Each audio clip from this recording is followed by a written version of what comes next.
En esta sesión haremos una proclamación que hemos tomado de Romanos 15, versículo 13. Y el Dios de esperanza nos llene de todo gozo y paz en el creer, para que abundemos en esperanza por el poder del Espíritu Santo. Amén. Ahora voy a seguir con la serie de temas que vengo dando.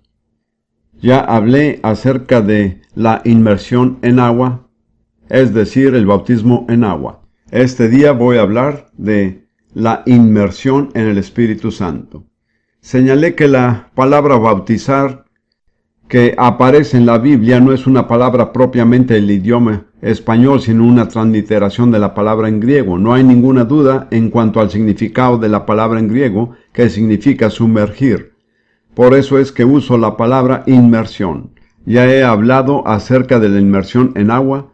Ahora voy a hablar de la inmersión en el Espíritu Santo.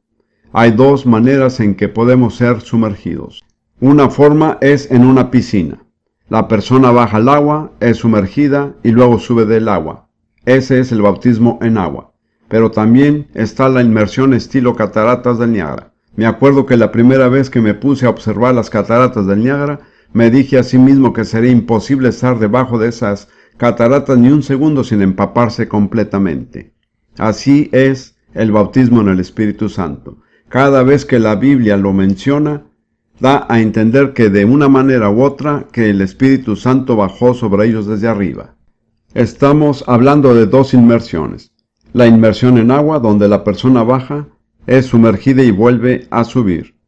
Y la inmersión en el Espíritu Santo, donde el Espíritu baja sobre la persona, pero en ambos casos la persona es sumergida totalmente, no sumergida parcialmente, ni rociada, sino sumergida totalmente.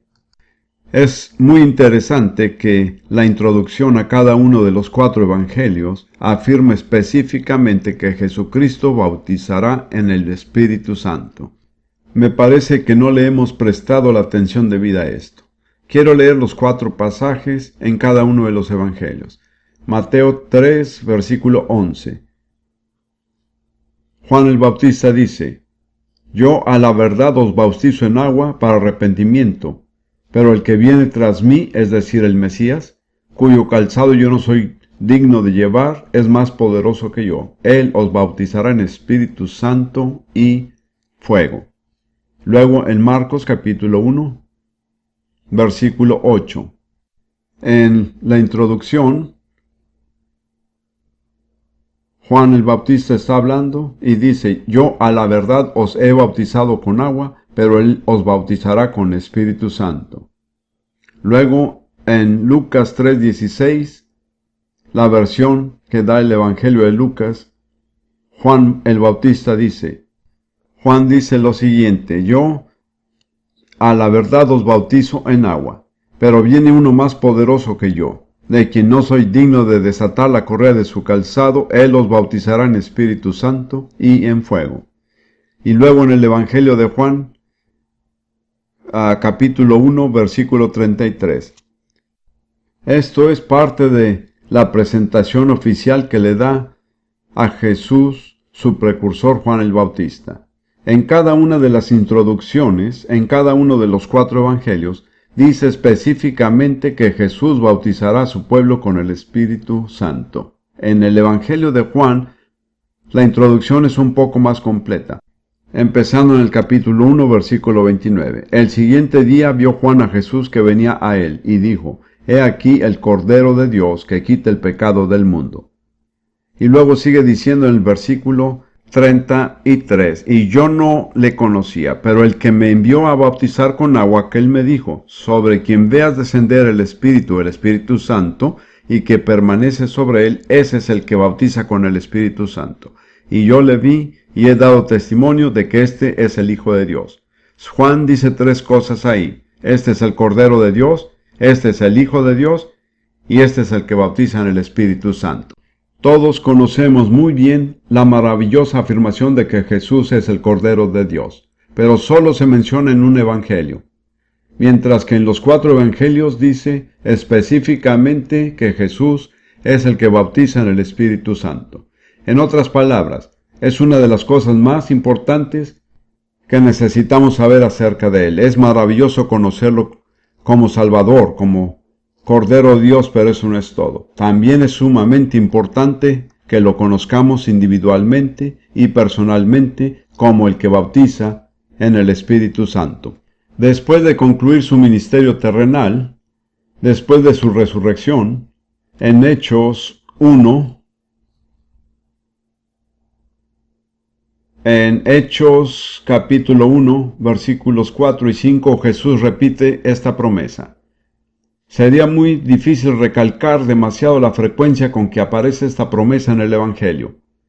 En Hechos 1, 4 y 5 Jesús dice, y estando juntos con sus discípulos, les mandó que no se fueran de Jerusalén, sino que esperasen la promesa del Padre, la cual les dijo, oíste de mí. Porque Juan ciertamente bautizó con agua, mas vosotros seréis bautizados con el Espíritu Santo dentro de no muchos días. De modo que Jesús se aseguró de repetir la promesa que Juan había mencionado al presentarlo, que él sería el que los bautizaría en el Espíritu Santo.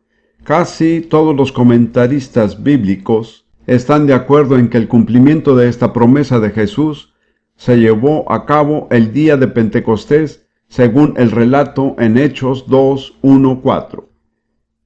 Quiero leer lo que la Biblia dice allí y luego considerar rápidamente exactamente lo que da a entender.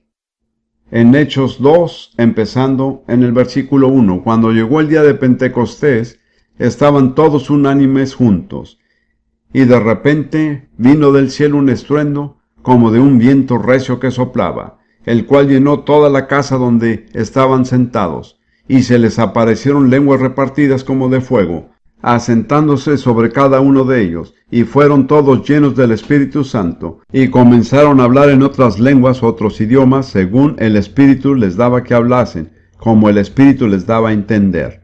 Esa experiencia tiene 3 etapas sucesivas. Primero que todo fue un bautismo. El Espíritu Santo vino desde arriba y los sumergió. Llenó todo el lugar donde estaban sentados. Fueron sumergidos desde arriba. En segundo lugar, cada uno de ellos fue lleno del Espíritu Santo de manera individual. No fue solo una experiencia colectiva, sino una experiencia en que cada individuo recibió la parte suya. Y en tercer lugar, al ser llenos del Espíritu Santo, hubo un desbordamiento sobrenatural. Esto está de acuerdo con un principio que se menciona en Mateo 12, versículo 34. Mateo 12, 34. Solo la última parte del versículo. Jesús dice, porque de la abundancia del corazón habla la boca. En otras palabras, cuando el corazón de una persona está lleno, hay un desbordamiento mediante las palabras que salen de su boca. Hay varios pasajes en el Nuevo Testamento que hablan de personas que fueron llenas del Espíritu Santo. He mirado cada pasaje y en todos, después de ser llena, la persona dijo algo, profetizó o habló en lenguas. Es un principio universal. De la abundancia del corazón habla la boca. Cuando el corazón está lleno hasta el punto de rebosar, este desbordamiento se expresa a través de las palabras que salen de la boca. Y eso fue lo que pasó el día de Pentecostés. Después que el Espíritu los llenó, todos empezaron a hablar en otros idiomas, según el Espíritu les daba que hablasen. Es muy importante entender que este es un asunto en que Dios y el hombre tienen que trabajar juntos. Dios los llenó, pero ellos empezaron a hablar. El Espíritu Santo no fue el que habló, fueron ellos. El Espíritu Santo les dio el lenguaje. Por muchos años he estado involucrado en el movimiento pentecostal y he conocido a tantas personas que decían, hermano Prince, quiero que Dios lo haga todo. Conocí a un hombre que decía, llevo 25 años esperando. Estoy esperando que Dios lo haga todo. Le dije, pues esperará el resto de su vida, porque eso no es bíblico. Dios hará su parte y nosotros tenemos que hacer la nuestra. Nosotros hablamos y Dios da el lenguaje. Dios no va a hablar. Todos empezaron a hablar según el Espíritu Santo les daba que hablasen. Y permítanme decir que esto es verdad. Ellos esperaron que el Espíritu Santo viniera el día de Pentecostés. Pero después de eso, no hay ninguna prueba de que otros hayan esperado al Espíritu Santo. Dios ya lo había enviado y después de eso, cuando oraban y cumplían con los requisitos necesarios, inmediatamente recibían el Espíritu Santo. Y quiero decirle a cada persona que si reúne las condiciones necesarias y tiene sed, puede ser lleno del Espíritu Santo este día. Si nunca lo ha recibido, este puede ser su día. Hablaremos de eso más adelante. Ahora quiero comentar acerca de lo que el apóstol Pablo dice de esto. En 2 de Corintios capítulo 1, versículo 21. Él dice en 2 de Corintios 1, 22. Leamos el versículo 21. Y el que nos confirma con vosotros en Cristo, y el que nos ungió es Dios, el cual también nos ha sellado y nos ha dado las arras del Espíritu en nuestros corazones. Y Pablo dice dos cosas. El Espíritu Santo es un sello y es un depósito. En Efesios 1:14 usa un lenguaje parecido. Efesios 1:14.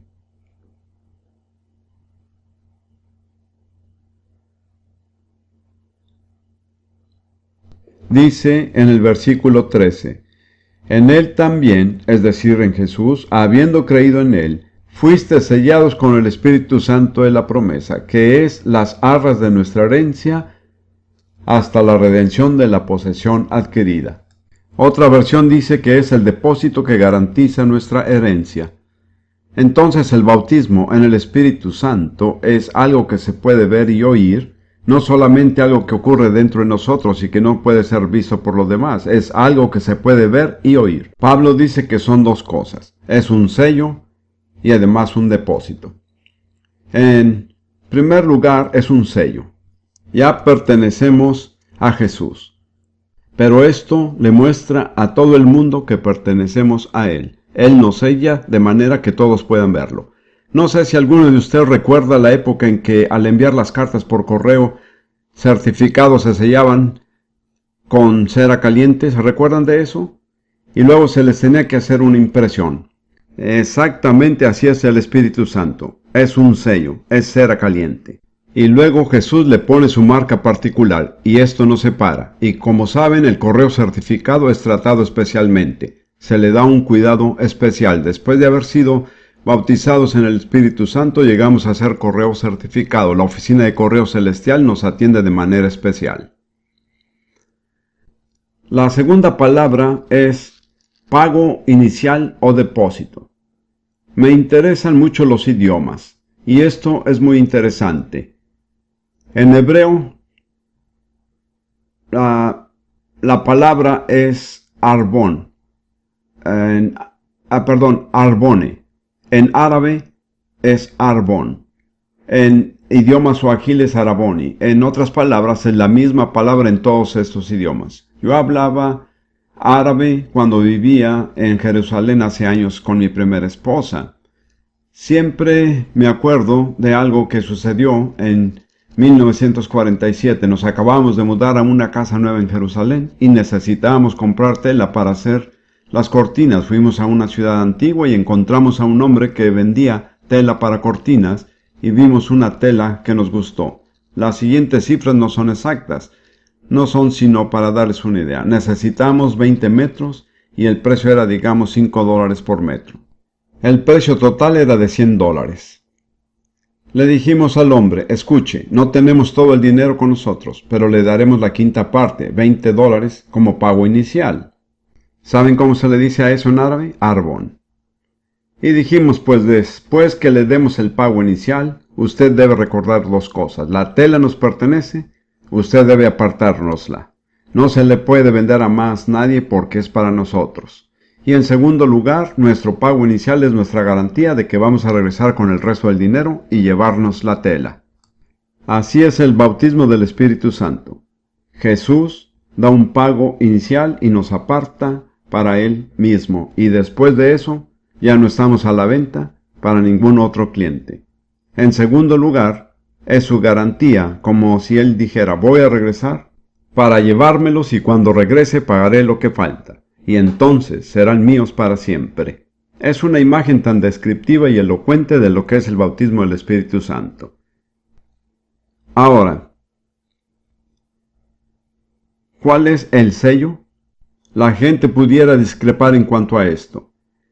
Quiero decir que en mi opinión, el Nuevo Testamento no indica sino un solo sello, y es el hablar en otras lenguas, según el Espíritu Santo le da a la persona que hable. Sé, como algunos de ustedes lo saben, que hay sectas como los Rastafaris en Jamaica, por ejemplo, en que la gente de algún culto habla en otras lenguas. Esto aterroriza a algunas personas. Dicen: ¿cómo sé que voy a recibir las lenguas legítimas? Pues Jesús dijo, y tome nota de esto, que si somos hijos de Dios y le pedimos a nuestro Padre Celestial un pedazo de pan, Él no nos dará una serpiente, ¿de acuerdo? En otras palabras, si pedimos lo que es legítimo, Dios nos ha garantizado por escrito que lo recibiremos. No tenemos por qué temer. Ahora, esta promesa no se aplica al que no es hijo de Dios. Hay que ser hijo de Dios. Jesús dijo que si le pedimos a nuestro Padre Celestial el Espíritu Santo, Él nos lo dará. Entonces, el sello es algo visible, algo audible, algo público. Un sello no puede ser algo secreto, porque no cumpliría su propósito.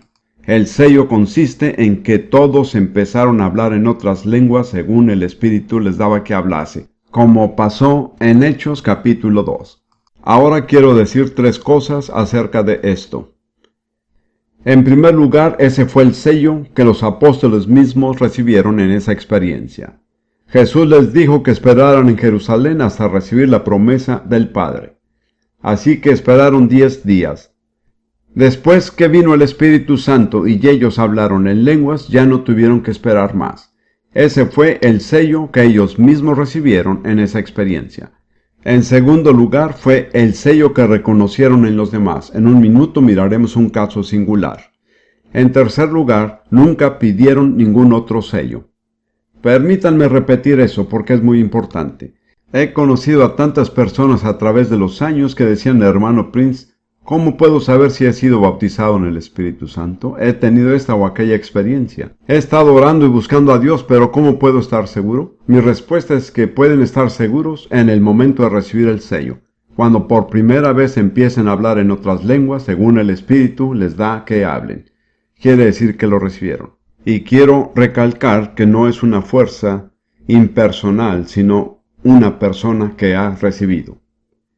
Quisiera repetir estas tres cosas. Fue el sello que recibieron los apóstoles, fue el sello que reconocieron en los demás, y jamás pidieron otro sello. Además, el Nuevo Testamento no nos ofrece ningún otro sello, no nos ofrece ninguna otra alternativa. Ahora miremos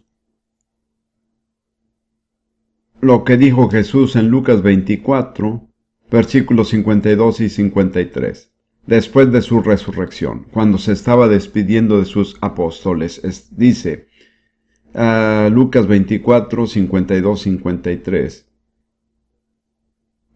Permítanme, antes de leer, tengo otro punto que quiero sacar a relucir. Muchas personas dicen: pues me he llenado de gozo y estoy siempre alabando al Señor. Estoy tan contento. ¿Ese no es el sello? No, según el Nuevo Testamento. Es maravilloso estar llenos de gozo. Es maravilloso alabar al Señor, pero no es el sello del cual habla el Nuevo Testamento. Eso lo sé por lo siguiente. Después de la resurrección de Jesús, dice al final del Evangelio de Lucas, cuando fue llevado al cielo, ellos, después de haberle adorado, volvieron a Jerusalén con gran gozo y estaban siempre en el templo, alabando y bendiciendo a Dios. Tenían gran gozo, estaban siempre alabando y bendiciendo a Dios, pero no habían recibido el sello. No lo recibieron hasta el día de Pentecostés. Jesús les dijo que esperaran a recibirlo, y después que el Espíritu Santo vino y ellos hablaron en lenguas, jamás volvieron a esperar, ya no esperaron más. Ahora me parece que hay un caso particular en el libro de los Hechos que demuestra esto muy claramente. Quiero que lo busquemos. Está en Hechos 10, al final del capítulo. Ya saben la historia. Dios guió a Pedro a ir a la casa de Cornelio de manera sobrenatural. En realidad no quería ir, porque como judío no era correcto que entrara en la casa de los gentiles, y mucho menos que comiera con ellos. Pero ante la insistencia de Dios fue y llevó con él otros 6 creyentes judíos. Quería tener testigos. Y mientras Pedro les estaba hablando, contándoles acerca de Jesús, dice en Hechos 10:44, mientras aún hablaba Pedro estas palabras, el Espíritu Santo cayó sobre todos los que oían el discurso. Es interesante ver hasta qué punto había llegado en su sermón. El versículo anterior dice, de este, es decir, de Jesús, dan testimonio todos los profetas, que todos los que en él creyeron recibirán perdón de pecados por su nombre. Y aquellas personas de corazón sencillo en la casa de Cornelio lo creyeron y recibieron perdón de pecados. Al haber recibido el perdón de pecados, el Espíritu Santo podía venir sobre ellos, ¿entienden? Dice así, mientras aún hablaba Pedro estas palabras, el Espíritu Santo cayó sobre todos los que oían el discurso. Y los fieles de la circuncisión que habían venido con Pedro se quedaron atónitos de que también sobre los gentiles se derramase el don del Espíritu Santo. Recuerden que al ir allá no creían que el Evangelio fuera para nadie sino para los judíos. No creían que los gentiles pudieran llegar a ser cristianos. Pero cuando los oyeron hablar en lenguas, dijeron, esto es definitivo, no podemos discutir con esto. ¿Por qué estaban convencidos? Porque los oían que hablaban en lenguas y que magnificaban a Dios. No tenían ninguna otra prueba y tampoco pidieron ninguna. Ahora, algunas personas dirían, pues, han debido esperar unas 6 semanas para ver si aquellas personas llevaban fruto verdadero. Pero no lo hicieron, porque en realidad no estamos hablando de fruto, sino de un don. Son 2 cosas diferentes, ambas muy importantes. Los dones se reciben de una sola vez. El fruto se produce mediante un proceso lento de crecimiento. Algunos de ustedes acaban de celebrar la Navidad, y sin duda algunos habrán puesto un árbol de Navidad, ¿no es cierto? Y habrán colocado sus regalos en las ramas del árbol o debajo de él. Y las personas a quienes iban destinados los regalos vinieron, los tomaron y los recibieron, así de sencillo. Los regalos se reciben de una sola vez. En cambio, el fruto crece en los manzanos, no en los árboles de Navidad. Toma tiempo. Es un proceso. Por favor, entiendan, el fruto es sumamente importante, pero no confundan el fruto con los dones. Aquí estamos hablando del don del Espíritu Santo. Algo que se puede recibir de una sola vez.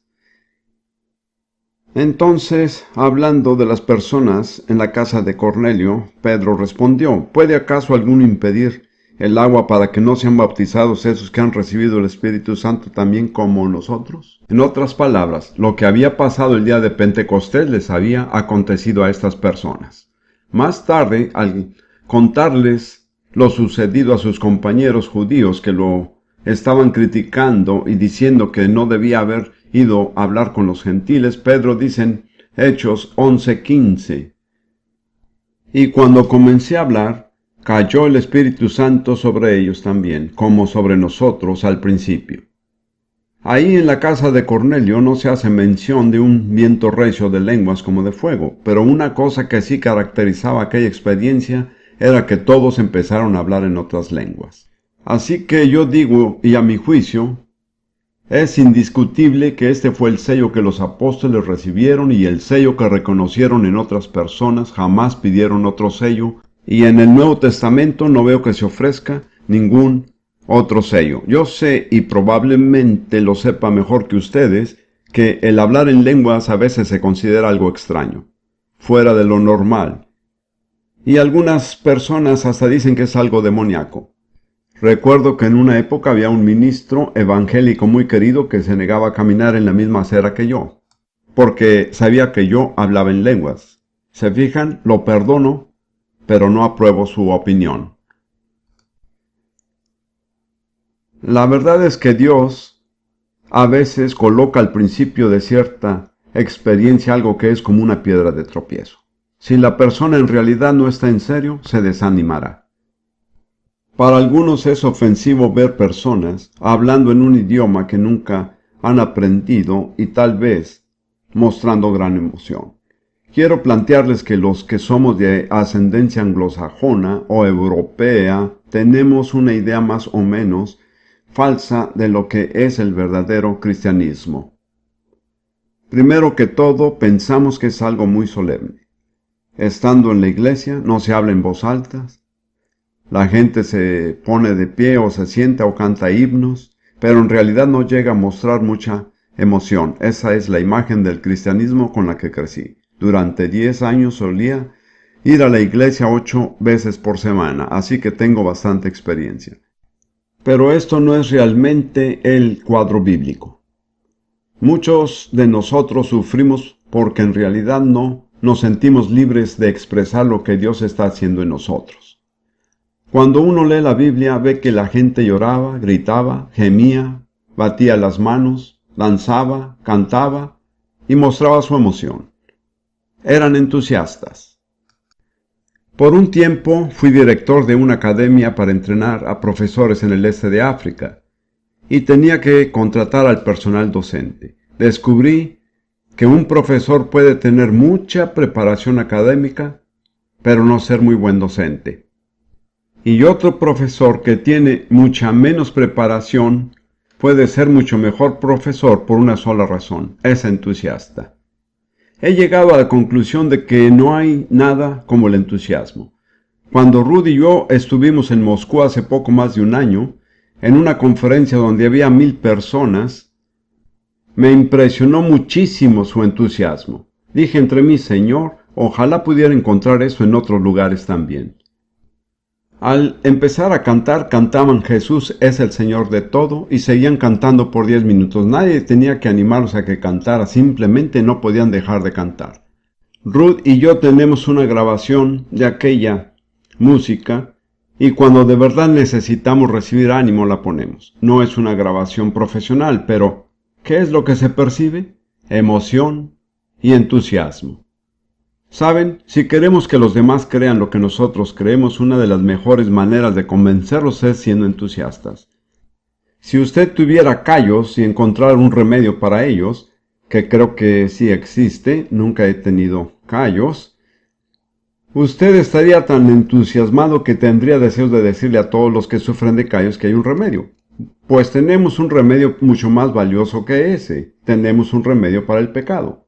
No es natural no tener entusiasmo y no querer contarlo a los demás. Pero el que da el entusiasmo es el Espíritu Santo. ¿Recuerdan lo que Rudy y yo citamos al principio? Y el Dios de esperanza nos llene de todo gozo y paz en el creer, para que abundemos en esperanza por el poder del Espíritu Santo. ¿Qué es lo que hace que abundemos en esperanza? El poder del Espíritu Santo. ¿Cuántos de ustedes hoy en realidad, no respondan abiertamente, pero cuántos de ustedes abundan en esperanza? ¿Cuántos están emocionados porque conocen a Jesús? ¿Cuántos rebosan de entusiasmo? Así es que deberíamos de ser. Así deberíamos de ser. Todo nuestro formalismo y nuestra sobriedad en realidad no tiene mucho que ver con el Nuevo Testamento. En un minuto les daré unos ejemplos. Sigamos. En el Nuevo Testamento hay dos maneras que se administra el bautismo en el Espíritu Santo. Una es que viene directamente del cielo. Simplemente cae sobre la persona. Así pasó el día de Pentecostés y en la casa de Cornelio. La otra manera es mediante la imposición de manos. Se habla de esto en 3 lugares. En Hechos 8, versículo 14 a 19. Hechos 8, 14 a 19. Esto es en Samaria. Cuando los apóstoles que estaban en Jerusalén oyeron que Samaria había recibido la palabra de Dios, enviaron allá a Pedro y a Juan, los cuales, habiendo venido, oraron por ellos para que recibiesen el Espíritu Santo. Aquellas personas habían oído el Evangelio de la boca de Felipe, habían creído y se habían bautizado. Eso lo dice claramente más adelante en ese capítulo. Eran salvos, pero no habían recibido el Espíritu Santo todavía. Y los apóstoles no estaban satisfechos. No se contentaban con el hecho de que estas personas habían sido salvas de manera extraordinaria, querían algo más.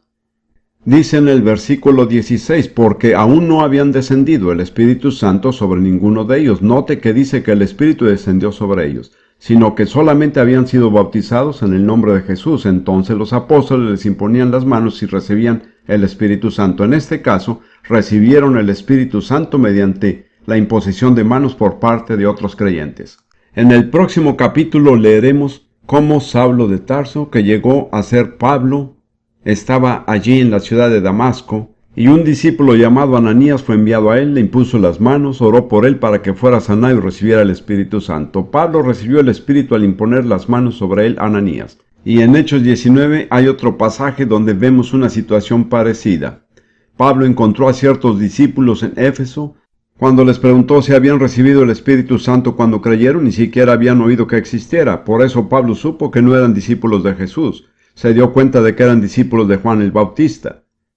Entonces les dijo que estaba bien lo que habían hecho, pero que ahora necesitaban tener fe en Jesús y ser bautizados. De modo que fueron bautizados en agua, y luego dice, y habiéndoles impuesto Pablo las manos, vino sobre ellos el Espíritu Santo, y hablaban en lenguas, y profetizaban. Permítanme sugerirles que no se detengan con el hablar en lenguas. Es algo maravilloso, pero ¿por qué no pasar a profetizar? Dios no es celoso. Él les permitirá tener esa experiencia. Ahora, ¿cuáles son los propósitos del bautismo en el Espíritu Santo? El propósito primordial es recibir poder sobrenatural de Dios. En Hechos 1:8 Jesús lo expresó de la siguiente manera. Hechos 1:8. Jesús estaba por dejarlos, y esto fue casi lo último que les dijo. De hecho, fue lo último. Según el relato bíblico, estas son las últimas palabras que pronunció en la tierra. Dijo, pero recibiréis poder cuando haya venido sobre vosotros el Espíritu Santo. Esa palabra poder en griego es dunamis, de la que nos viene la palabra dinamita. La dinamita es aquella sustancia que produce explosiones. Observarán que cuando descendió el Espíritu Santo provocó una explosión. Mucha gente dice que recibieron poder por el hecho de que Jesús había resucitado de los muertos, pero no es así. Porque Jesús había resucitado de los muertos 50 días antes, pero nadie en Jerusalén se había enterado. Pero cuando vino el Espíritu Santo, toda Jerusalén se enteró en cuestión de unas horas. Fue la dinamita, ¿me explico? Fue una explosión. A algunos no les gustan las explosiones. Les da temor. Pues, tratándose del Espíritu Santo, que explote, digo yo. Que Él haga lo que quiera. Nunca he hecho nada estrambótico, como se dice, pero si Dios me lo pidiera, lo haría con mucho gusto. Pero he encontrado que Él no suele guiarme a hacer ese tipo de cosas. Ahora, ¿qué fue lo que recibieron? Poder para ser testigos. Recibiréis poder cuando haya venido sobre vosotros el Espíritu Santo y me seréis testigos. El mensaje del Evangelio es algo sobrenatural. No es un relato de sucesos naturales. Es algo totalmente sobrenatural. Jesús murió, fue sepultado y resucitó y ascendió al cielo. Eso es algo sobrenatural. Si vamos a testificar de un acontecimiento sobrenatural, necesitamos poder sobrenatural. Un poquito de teología no es suficiente. Necesitamos recibir poder. Las personas son perspicaces. Los pecadores son más perspicaces que los creyentes, y cuando disciernen que el mensaje viene acompañado de poder sobrenatural, prestan atención. Me he dado cuenta de esto en muchas culturas diferentes. Los pecadores disciernen la presencia de un poder sobrenatural. Hace algo en ellos. Capta su atención. Y eso fue lo que dijo Jesús: recibirán poder y luego testificarán de mí. Y luego en Romanos 15, versículos 18 y 19, Pablo está hablando de su propio ministerio y dice, porque no osaría hablar sino de lo que Cristo ha hecho por medio de mí para la obediencia de los gentiles, con la palabra y con las obras, con potencia de señales y prodigios en el poder del Espíritu de Dios. Pablo dijo que lo único en su ministerio que valía la pena discutir era lo que el Espíritu Santo había hecho. Ni siquiera quería mencionar otra cosa. Dijo que el Espíritu Santo, mediante su poder sobrenatural, a través de señales y prodigios, había hecho que obedecieran los gentiles, los no judíos, la gente que no había sido evangelizada. He tratado con gentiles en muchos países. Siempre recuerdo los 5 años que pasé en el este de África. Era director de un instituto para entrenar a profesores africanos. En esa época, todo africano aspiraba a recibir una buena educación. Yo estaba proveyendo algo que ellos deseaban desesperadamente. Venían al instituto como estudiantes y solían colaborar en todo y ser muy obedientes, porque querían educarse. Básicamente, hacían lo que nosotros los misioneros les decíamos. Recuerdo que un día convoqué a todos los estudiantes y dije, quiero decirles algo. Quiero darles las gracias, son muy obedientes y colaboran en todo. Todo lo que nosotros queremos que hagan lo hacen, porque quieren educarse. Pero en la mente de la mayoría de ustedes hay una pregunta que no ha sido contestada. Y ahí capté su atención. Y dije, no puedo darles la respuesta a esta pregunta. Y al decir eso sí que capté su atención. Dije, la pregunta es esta. ¿Es la Biblia un libro para africanos, un libro que podemos creer, o se trata simplemente de una religión del blanco que no funciona para africanos? Y eso era exactamente lo que les decían sus ancianos. Luego les dije, escuchen, nunca sabrán la respuesta a esa pregunta hasta que no experimenten el poder sobrenatural de Dios en su propia vida. Cuando hayan experimentado eso, sabrán que no vino de los Estados Unidos ni de Inglaterra, sino del cielo. Los dejé. Seguí presentándoles la palabra de Dios, pero más que nada oré. Unos cuantos meses después, hubo un derramamiento sobrenatural soberano del Espíritu Santo sobre esos estudiantes. Cada estudiante en el instituto fue bautizado en el Espíritu Santo. Hasta ese momento había que instarles a orar. Después fue difícil hacer que dejaran de orar. Pasaban la mitad de la noche orando en su dormitorio porque habían recibido el sello sobrenatural, el don sobrenatural de poder desde lo alto. La actitud de los demás misioneros blancos había sido la siguiente. Me pesa decirlo, pero es verdad. Los africanos solo pueden llegar hasta cierto punto, no pueden ir más allá. Yo no discutía con ellos, simplemente pasaba tiempo con los africanos. Pero cuando el Espíritu Santo cayó, ¿saben qué pasó? Los misioneros bajaron para ver qué estaba pasando. De repente descubrieron que los africanos sí eran capaces de ir más allá. Así que esto es solo un ejemplo. Aquellos jóvenes, hombres y mujeres, necesitaban tener una experiencia sobrenatural ellos mismos. No era suficiente recibir un mensaje de otra persona, de otra raza y otra cultura. Y luego, en los siguientes meses, entre esos estudiantes, que tenían en su mayoría menos de 25 años, vimos operar los 9 dones del Espíritu Santo. De hecho, también vimos a 2 personas levantadas de los muertos. La gente pregunta, ¿ha visto eso alguna vez? Mi respuesta es que definitivamente sí lo he visto. No quiero entrar en detalles, pero créanme. Cuando las personas son levantadas de los muertos, la gente presta atención. Jesús dijo a sus discípulos, mientras vayan de camino, prediquen el reino de Dios, sanen a los enfermos, levanten a los muertos, echen fuera demonios y limpien a los leprosos. ¿Retracta él en algún momento aquellas instrucciones? Nunca. Les he dicho a los judíos entre los cuales vivimos, nosotros los no judíos en realidad les debemos una disculpa a ustedes los judíos por haberles pedido que crean un evangelio que no ha sido confirmado con milagros. Porque según el relato bíblico, toda su historia les enseña que cada vez que Dios envía un mensaje a través de algún mensajero especial de una manera u otra, siempre lo confirma con milagros. Ese es en realidad el propósito del bautismo del Espíritu Santo, es llevarnos a la dimensión de lo sobrenatural, que es la única dimensión en que el Evangelio en realidad puede ser proclamado con eficacia. Miremos Hebreos 2 por un momento. Hebreos 2. Versículos 3 y 4. ¿Cómo escaparemos nosotros si descuidamos una salvación tan grande, la cual, habiendo sido anunciada primeramente por el Señor, nos fue confirmada por los que oyeron, testificando Dios juntamente con ellos con señales y prodigios y diversos milagros y repartimientos del Espíritu Santo según su voluntad.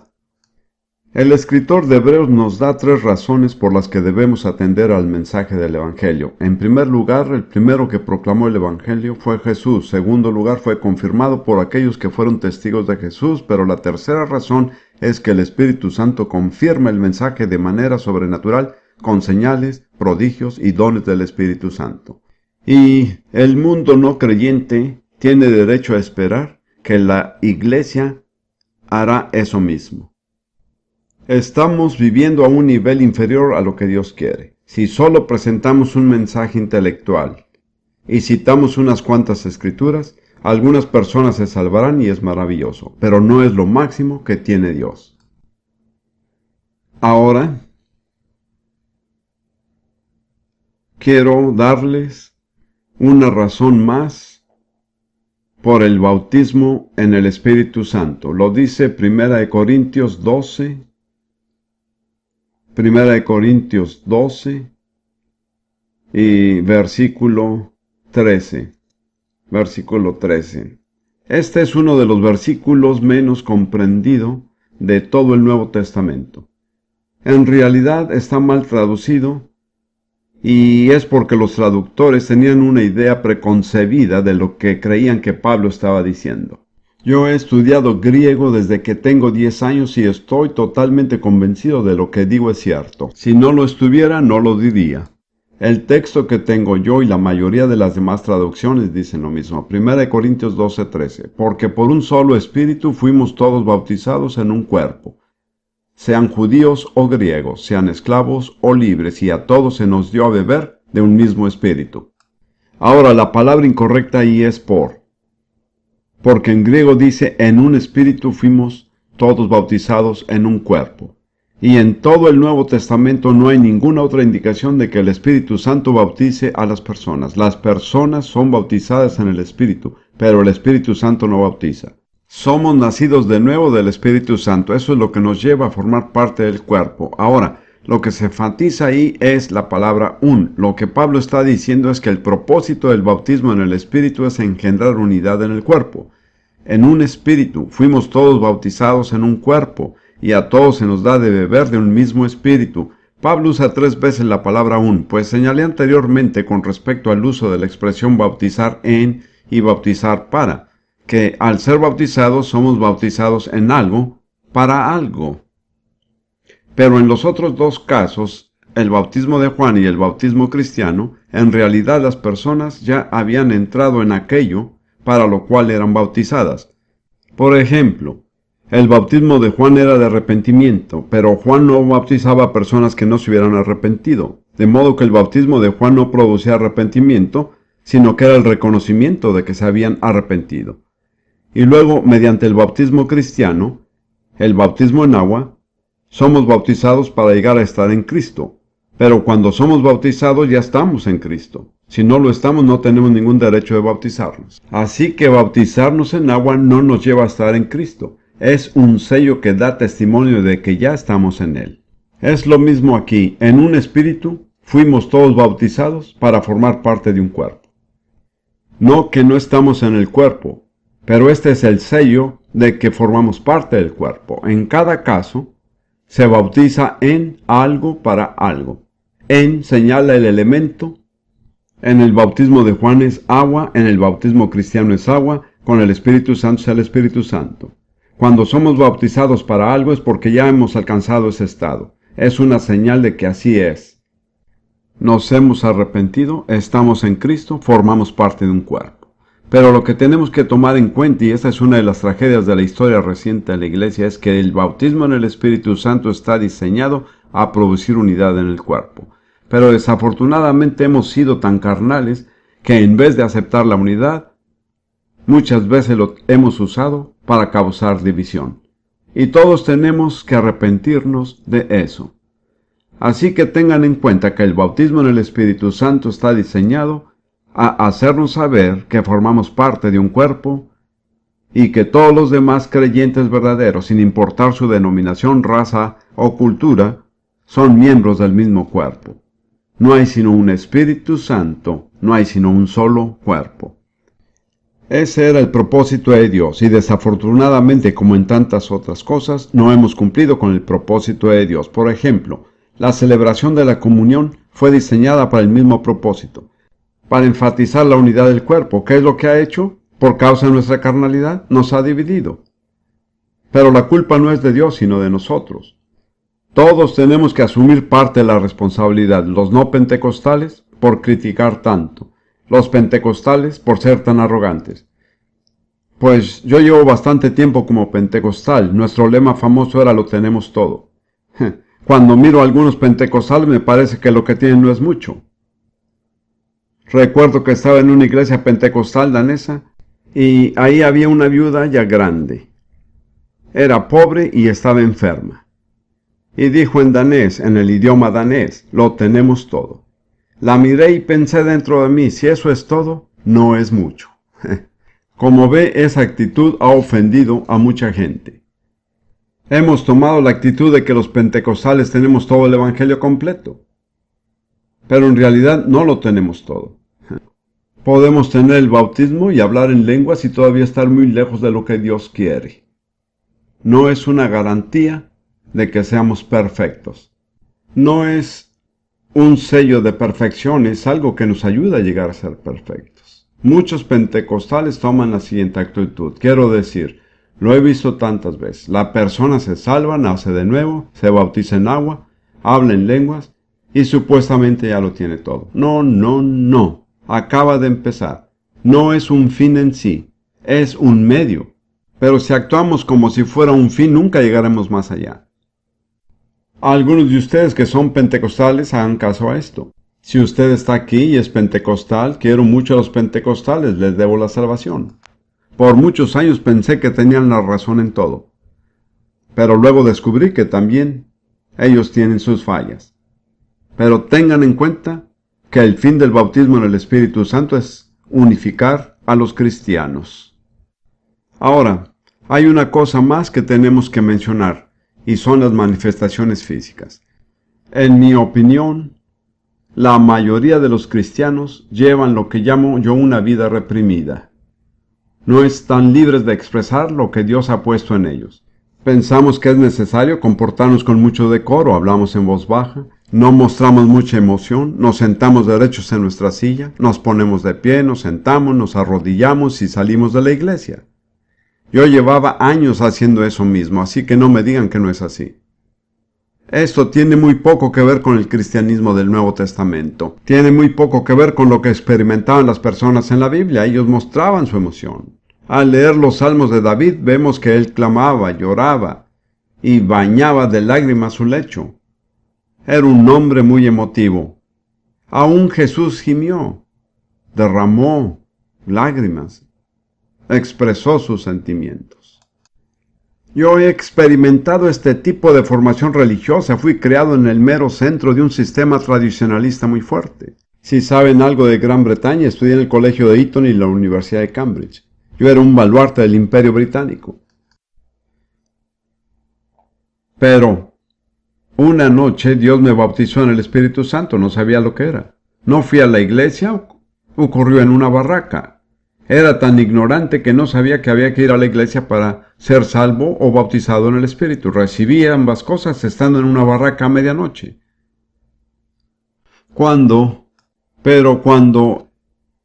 empecé a asistir a la iglesia, descubrí que las personas no permitían que Dios se moviera libremente. No soy una persona excesivamente emotiva, creo que la mayoría de ustedes estarán de acuerdo. Pero el problema es que reprimimos nuestras emociones, no hemos expresado libremente lo que Dios ha hecho por nosotros. Voy a hablar próximamente acerca de la adoración. En otra sesión hablaré un poco más de eso. Pero la adoración no consiste simplemente en proferir palabras, es una actitud del cuerpo. Implica inclinarse, postrarse, batir las manos. Ese es el cuadro bíblico de la adoración. No nos hemos regido según el modelo bíblico, y una de las razones principales para nosotros los anglosajones, o sea cual sea nuestra nacionalidad, es que no hemos expresado lo que el Espíritu Santo ha puesto dentro de nosotros. Hemos apagado el Espíritu, lo hemos reprimido. Hemos tratado de ser decorosos, hemos tenido temor de mostrar demasiada emoción o entusiasmo. No soy una persona demasiado emotiva, pero creo que hay que rendirse al Espíritu Santo. Creo que es necesario expresar lo que el Espíritu Santo ha puesto en mí. Tenemos que seguir, pero déjenme darles una pequeña lista de personas que tuvieron un encuentro con el Señor. Abraham. El Señor se le apareció. ¿Y qué hizo Abraham? Se postró sobre su rostro. ¿Cuántos de ustedes harían eso? Algunos. Siempre me sonrío cuando oigo a cristianos cantar el himno que dice traer la diadema real y coronarle rey sobre todas las cosas, que los ángeles se postren ante él.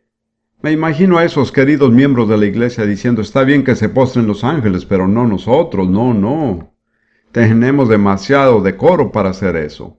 Luego está Israel, cuando el Señor aceptó su holocausto consumiéndolo con fuego y dice que todos se postraron y gritaron de alegría. Como saben, la Biblia nos insta a dar gritos de júbilo. Quiero decirles que dar gritos no es cantar en voz alta. No los voy a guiar a hacerlo ahora, tal vez lo hagamos más adelante, pero dar gritos significa gritar. Estoy seguro de que algunos de ustedes van a juegos de fútbol.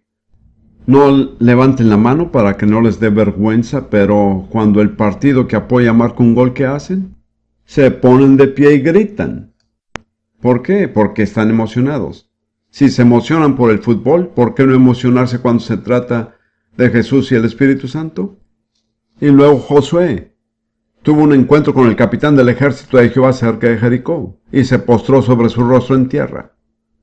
De hecho, me atrevo a decir que la mayoría de los grandes hombres de la Biblia se postraron en tierra delante del Señor por lo menos una vez. Y el Señor le dijo, quita el calzado de tus pies, porque el lugar donde estás es santo. ¿Han estado en algún lugar donde tuvieron que quitarse los zapatos? Nosotros sí.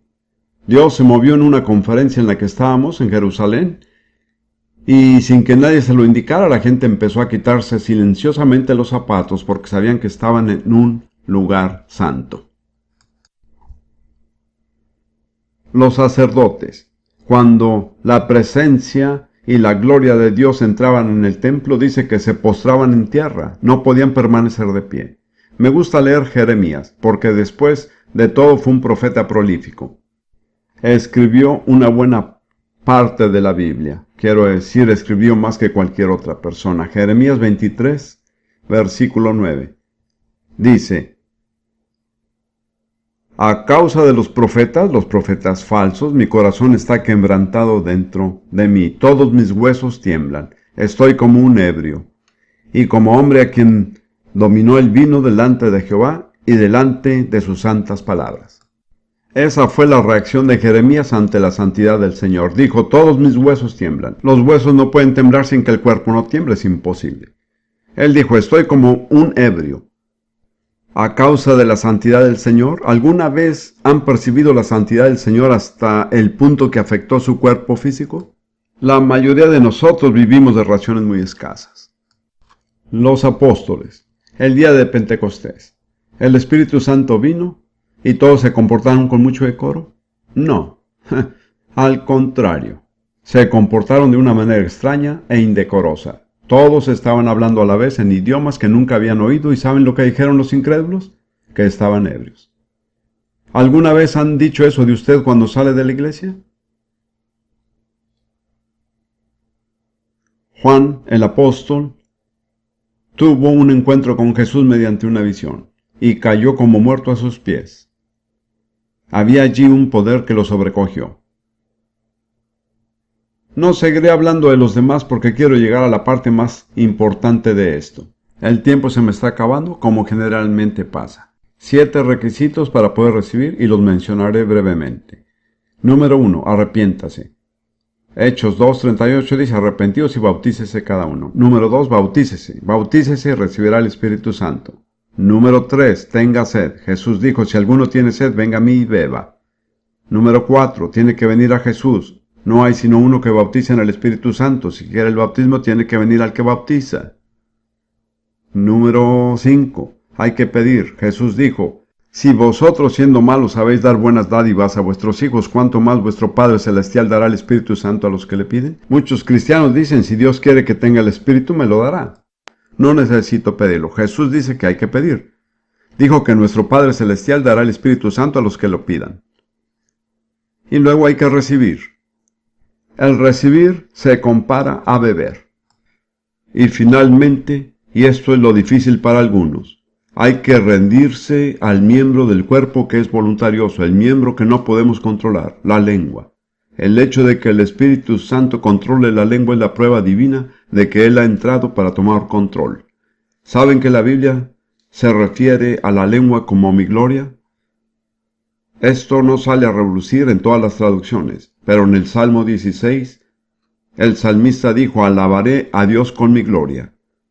Pedro citó esta escritura en Hechos 2:26 y dijo, alabaré a Dios con mi lengua. Su lengua es su gloria. ¿Lo sabía? ¿Sabe por qué? ¿Sabe por qué se le ha dado una lengua? Para un fin supremo, para glorificar a Dios. El que no glorifica a Dios con la lengua hace mal uso de ella. Pero cuando el Espíritu Santo viene y toma el control de su lengua, todo lo que diga y haga glorificará a Dios. Será la primera vez que usa la lengua para el fin o propósito por el cual Dios se la dio. Bien, hemos llegado al final de mi pequeña explicación, pero sin duda habrá algunos aquí que tienen sed, por lo menos así lo espero. Si no es así, es una lástima. Quiero decirles de una manera muy sencilla cómo pueden recibir esta experiencia aquí este día. Quiero leer las palabras de Jesús en Juan 7. Dijo, si alguno tiene sed, venga a mí y beba. El que cree en mí, como dice la Escritura, de su interior correrán ríos de agua viva. Esto dijo del Espíritu que habían de recibir los que creyesen en él, pues aún no había venido el Espíritu Santo porque Jesús no había sido aún glorificado. Dios no podía dar el Espíritu hasta que Jesús no fuera glorificado, pero una vez que Él estaba a la diestra del Padre, derramó su Espíritu. Ahora bien, estos son los requisitos básicos. Usted ha debido cumplir con algunos de ellos, pero tal vez no lo ha hecho. Tal vez no se ha bautizado. Yo no me había bautizado, ni siquiera sabía lo que era el bautismo. No lo pedí, pero Dios me llenó del Espíritu Santo. Tuve una sensación muy extraña en el vientre, y sabía que era en el vientre. Pensé, para mí, ¿qué es esto? La frase hablando en otras lenguas vino a mi mente. Pensé, ¿qué tiene que ver todo esto con hablar en otras lenguas? Luego le dije a Dios, estando yo solo en el cuarto, Dios, si quieres que hable en lenguas, estoy listo para hacerlo. Y ese algo subió por mi pecho, llegó a mi garganta, y mi lengua empezó a moverse. No lo estaba controlando, y en ese momento descubrí que estaba hablando en un idioma como el chino. No lo había pedido, y no me había bautizado en agua. Después fui bautizado en agua. Pero hay ciertos requisitos básicos. Jesús dijo, si alguno tiene sed, venga a mí y beba. Y entonces de su interior correrán los ríos de agua viva. Es una transformación maravillosa. Venimos como personas sedientas y llegamos a ser canales de ríos de agua. ¿Qué es lo que produce eso? El bautismo en el Espíritu Santo. ¿Qué hay que hacer? Es muy sencillo. Hay que venir a Jesús. Solo hay uno que bautiza. Venga el que bautiza para recibir. Hay que beber. Aquí es donde la gente religiosa tiene problemas. Es demasiado sencillo. Nadie jamás ha bebido con la boca cerrada. Nadie jamás ha recibido el bautismo en el Espíritu Santo con la boca cerrada. Al beber, se abre la boca y se ingiere algo. No se ingiere agua, sino el poder sobrenatural de Dios. No creo que haya visto a nadie hacer esto y no recibir. No me acuerdo de ninguno. He visto hasta 3,000 personas recibir de una sola vez, pero bebieron. Y después de beber está el desbordamiento. Recuerden que de la abundancia del corazón habla la boca. Aquí es donde hay que tener fe, porque el Espíritu Santo no va a hablar por uno. Uno tiene que hablar según el Espíritu Santo le da palabras. Eso es un paso de fe. Pero sin fe es imposible agradar a Dios. Estoy dispuesto a guiar en una sencilla oración a cualquier persona aquí este día que desee recibir esta maravillosa experiencia sobrenatural. Recuerde que no le pedimos que deje una iglesia o que se una a otra. Eso no es lo que buscamos. Solo le estamos planteando que usted necesita lo que necesitaban los apóstoles. De modo que si quiere pasar adelante para que yo lo guíe en una oración, lo haré. Sin demorarnos más, si usted dice, hermano Prince, estoy sumamente sediento esta noche y quisiera tener esa experiencia. Simplemente póngase de pie, ahí mismo y camine hacia el frente, y yo lo guiaré en una oración.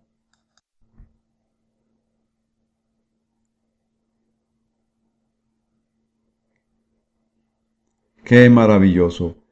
Póngase de pie y pase adelante. Esto sí es maravilloso. Siga caminando hacia el frente porque hay mucha gente que viene detrás de usted. ¡Qué maravilloso! Los que ya han recibido el bautismo, por favor manténganse en oración por estas personas y por mí también. Acérquense un poco más. No me tengan miedo, no voy a morderles. Si no pueden llegar hasta el frente, simplemente no tenía idea de que íbamos a tener tantas personas sedientas. Esto es magnífico. Si todos ustedes son bautizados en el Espíritu Santo, ¿quién sabe qué pasará? Amén. Solo estoy esperando porque las personas siguen pasando al frente. Nunca pensé que pasaría tanta gente. Esto es emocionante. Me estoy gozando mucho. ¿Saben que a los presbiterianos se les considera bastante rígidos? En realidad, todos ellos no son así. Pero ¿saben qué dice la Declaración de Fe Presbiteriana? El deber supremo del hombre es glorificar a Dios y deleitarse en Él para siempre. ¿Cuántos de ustedes se están deleitando en el Señor?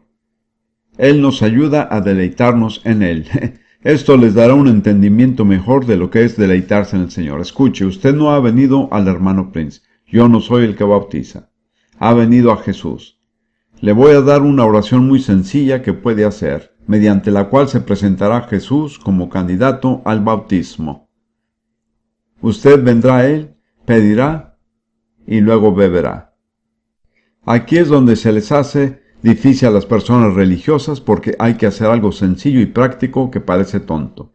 Hay que abrir la boca y empezar a ingerir el Espíritu Santo. Usted no va a ingerir agua, sino el Espíritu Santo. Después de un rato, y para algunos pasa enseguida, ese pequeño sorbo que se ingiere se convierte en un río que empieza a fluir en la persona y a salir por su boca. ¿Cómo sale? De la abundancia del corazón, habla la boca. Cuando la boca de la persona habla según lo que está en su corazón, pasa lo siguiente. Su corazón está lleno hasta rebosar, pero la persona no puede ver su interior y no sabe cuándo rebosará.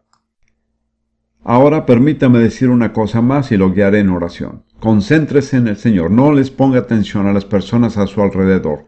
Si alguien empieza a emocionarse, no deje que lo moleste. Hemos decidido que el emocionarse no es necesariamente un pecado. Recuerde este paso crítico.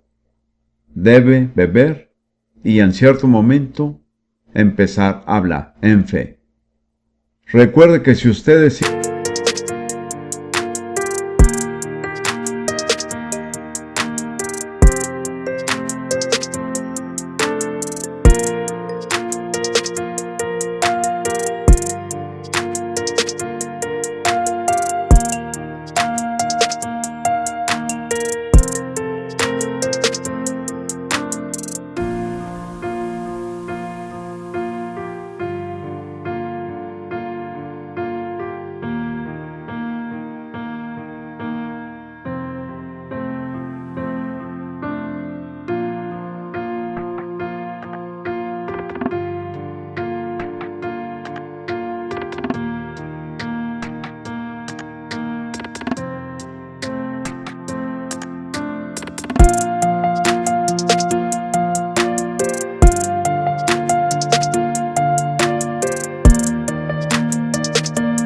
Hijo de Dios y quiere hacer hincapié en esto, si le dan pan, nunca le dará una piedra. Si pide el Espíritu Santo, eso es lo que va a recibir. Lo guiaré en una oración mediante la cual vendrá Jesús. Voy a guiarlo a confesar su fe en Jesús como Salvador porque si nunca has sido salvo, puedes salvarse ahora mismo mientras haces la oración, y entonces habrá reunido las condiciones necesarias. Después de decir amén, al final de esta oración, no siga orando. No se recibe el Espíritu Santo orando, sino bebiendo. Muchas personas no han podido recibir el Espíritu Santo por el hecho de estar orando, porque mientras uno está hablando en su propio idioma, es imposible hablar en otro idioma. Hay que dejar de hablar en español y empezar a hablar en el idioma nuevo. Pues voy a guiarlo en esta oración muy sencilla. Por favor, recuerde que no está dirigiendo su oración a mí. Simplemente le estoy dando las palabras para poder venir a Jesús. Después de decir amén, ¿qué hay que hacer? Empezar a beber. ¿De acuerdo? Lo siento, tal vez puedan hablar conmigo después, pero si empezamos con otra pregunta ahora no podremos avanzar. Simplemente confíe que el Señor responderá su pregunta. ¿De acuerdo? Bien, ahora sí empezaremos. Quiero que repitan estas palabras. Señor Jesucristo, creo que tú eres el Hijo de Dios y el único camino a Dios, que moriste en la cruz por mis pecados y resucitaste de los muertos. Confieso cualquier pecado que haya hecho y confío en que me perdonas y me limpias en tu preciosa sangre. Te doy gracias por hacerlo. Ahora, Señor Jesús, vengo a ti como el que me bautiza en el Espíritu Santo. Abro mi ser a ti y empiezo a beber de tu Espíritu, que ya estás derramando sobre mí. Voy a repetir eso. Empiezo a beber de tu Espíritu, que ya estás derramando sobre mí. Señor, confío en que me darás el desbordamiento. En fe te doy gracias por esto ahora. En el nombre de Jesús. Amén. Ahora empiece a beber. No me mire. Yo no soy el que bautiza. Simplemente entréguele su lengua y empiece a hablar. No tiene que gritar, pero tiene que hablar lo suficientemente claro para saber que está hablando. Muchos de ustedes ya están hablando. Hable un poco más duro. Sandar barakanamashanda, kirarkarabashanda, indarabarakanamasanda, urrakanamarabarabashanda, likalabarabarabasanda. Creo que la mayoría de las personas a mi alrededor están hablando. El hombre que tenía la pregunta está hablando con fluidez. Sí, karabababashanda. Tómese el tiempo de deleitarse en el Señor. Olvídese de sus problemas y de sus preguntas y relájese completamente. Entréguese al Señor mediante esta experiencia. Gracias, Señor Jesús. Gracias, Señor Jesús. Así es. Gracias. Si usted llega a emocionarse, lo entenderemos. Gracias, Señor. Gracias, Jesús. Ahora se está comunicando directamente con el Señor. Su espíritu está hablándole al Señor directamente. Ya no tiene que pasar por el estrecho canal de su mente. Su espíritu está libre para comunicarse con Dios. Gracias, gracias, Señor. Gracias, Jesús. Gracias. Todo está bien. Gracias, Señor Jesús. Sandarakanamashanda. Aleluya. Urabashanda. Gracias, Señor. Urabababasanda. Muy bien, aleluya. Gracias, Señor. Gracias, Señor. Amén. La Biblia dice que Dios no aborrece al perfecto, aún llenará su boca de risa y sus labios de júbilo. Está bien, hermana. He tenido esa experiencia, es maravilloso. Amén. Amén. Sandarakanamaravasanda. Ahora, que de todas las demás personas que hablan en lenguas, pónganse de pie donde estén y adoremos todos juntos al Señor en otras lenguas. No español, solo en otras lenguas. Llenemos este lugar de adoración hacia Dios. Sandarakanamashanda. Kurri kalabarabarakanamasanda. Kon marabababakalabashanda. Indarakanabarabarabasanda. Gracias, Señor Jesús. Señor Jesús, te adoramos. Te adoramos, Jesús. Tú eres nuestro Señor, eres nuestro Salvador, eres nuestro Dios. Te adoramos a ti solamente. Aleluya, handarabashanda, corra babageisonda la bajanda, ito corriba la babanda.